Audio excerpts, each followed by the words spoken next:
To us, I mean, a recent spike is just that, a spike. I mean, if you look at our history, for thousands of years, we've been subject to this kind of hatred, discrimination, murder, and all other things that go along with it. David Menzies here in Muncie, New York for the Rebel News. Well, folks, I'm here in front of the house of Rabbi Chaim Rottenberg.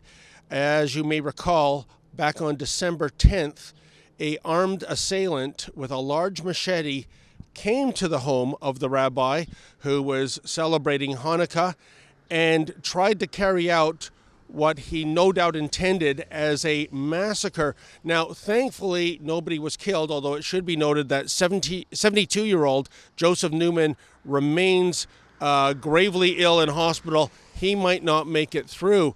Now, the alleged assailant was 37-year-old Grafton Thomas.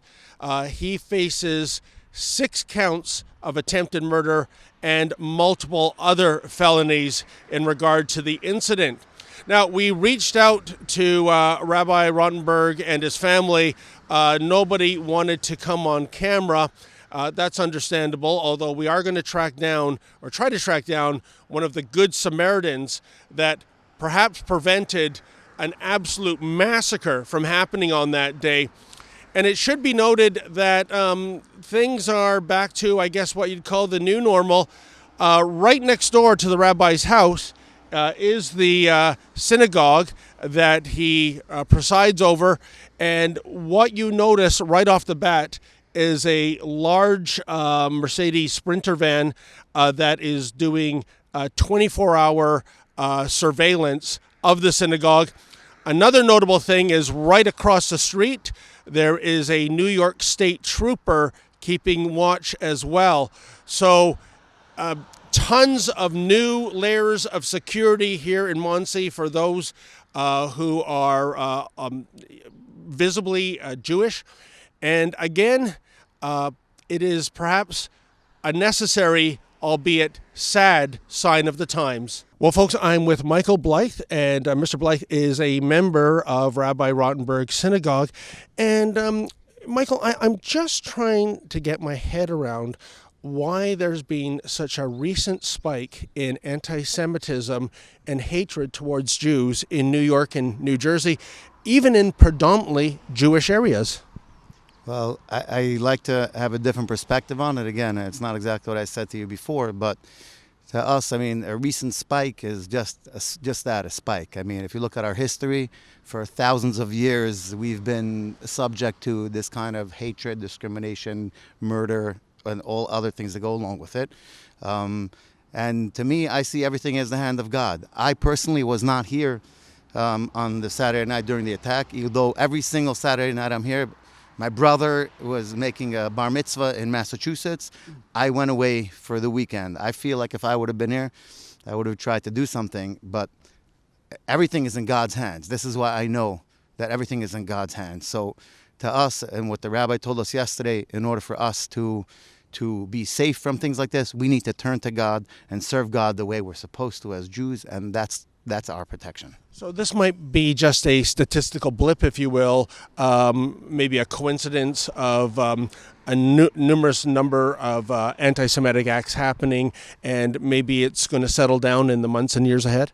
I don't know. It seems like people feel more comfortable expressing the hatred that they've always carried around with them. They feel more comfortable expressing it openly and acting on it, which is something that, as when I was growing up years and years ago, I grew up in New York City, we always were worried about non-Jews screaming at us, beating us up and things like that. It calmed down for 20 or 30 years, and, we'll go back in the jungle again, so. Michael, since the attempted massacre on December 10th here at Rabbi Rottenberg's house, there's been 19 official anti-Semitic acts recorded across the U.S., 16 of those 19 right here in New York and New Jersey. I'm wondering who is carrying out these acts of anti-Semitism and Jew hatred? If I see the news, it seems like it's young people who are being emboldened by numbers, maybe. There's certain people attacking, and they're walking around with these feelings. They feel they feel more comfortable acting out on this latent hatred that's been in there the whole time. So, is there a connection? I mean, a preponderance, or perhaps even all of these attacks have been carried out by those in the black community. I'm just wondering, how do you make sense of that? I've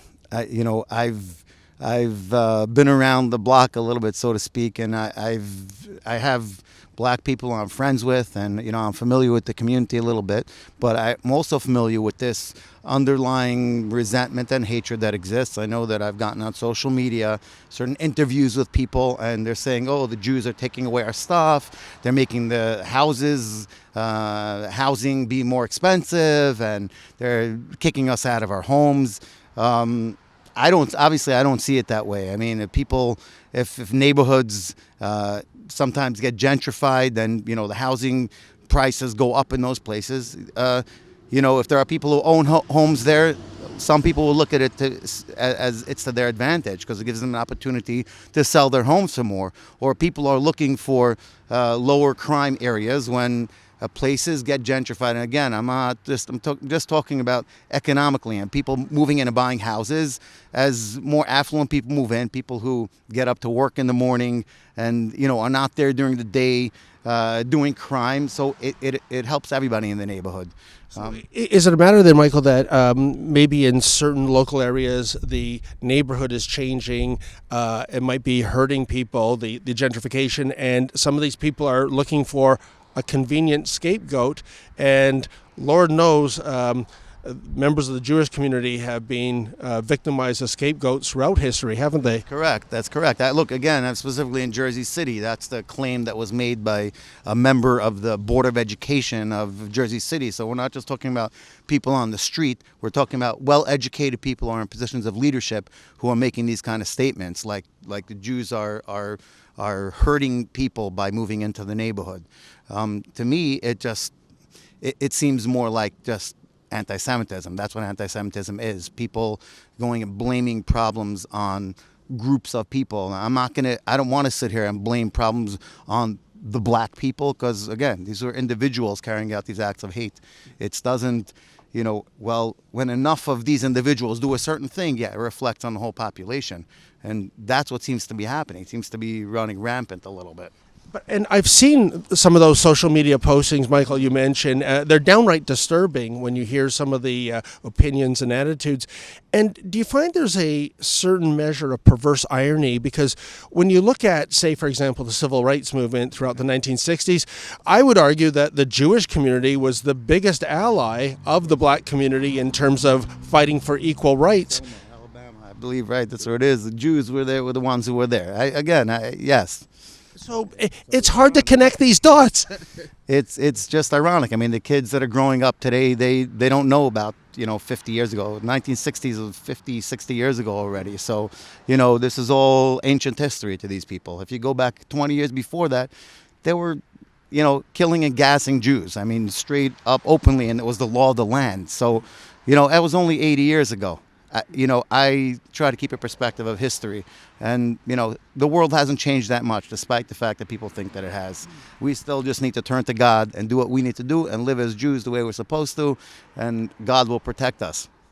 And Michael, is this the new normal we're seeing? There's a state trooper 24/7 keeping watch. There's a private security mobile command center keeping watch as well. I guess it's necessary, but in one respect, a sad sign of the times, isn't it?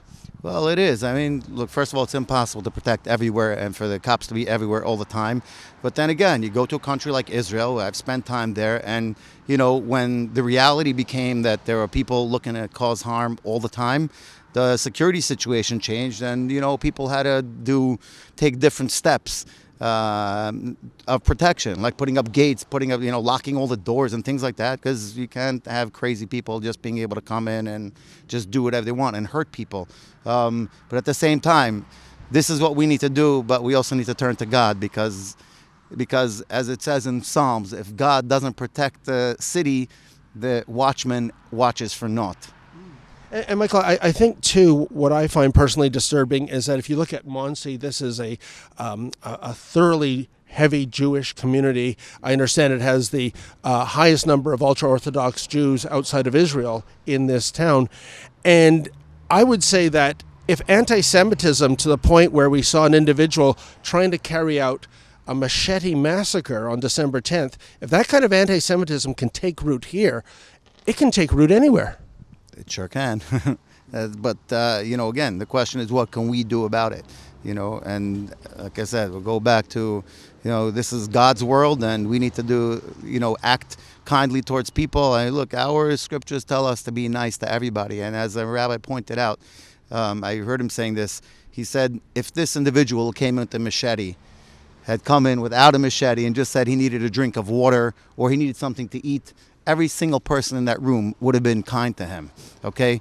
We like to practice kindness, and we're going to continue to practice kindness. This is, this guy, obviously, for whatever things, talk about his mental state. I don't know. Okay. He's crazy. It doesn't protect me. The fact that he's crazy, if he comes in with a machete and hits me, I'm going to get hurt.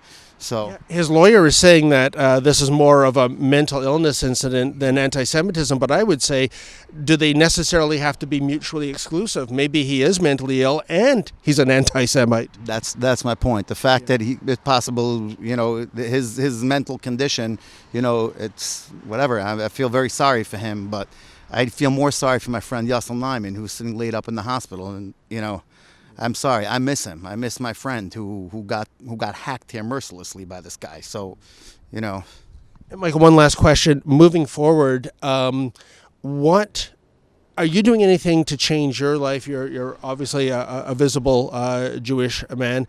Are you lobbying maybe politicians to get tougher on crime? Are you perhaps considering carrying some form of a weapon for personal defense?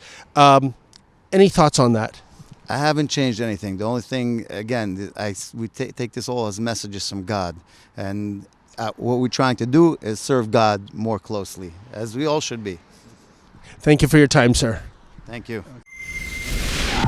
If you could kindly help us out to pay for this trip, that would be superb. Please go to rebelnews.com/donate.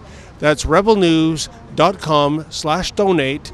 And if you can chip in $1 or $3, we'd much appreciate it.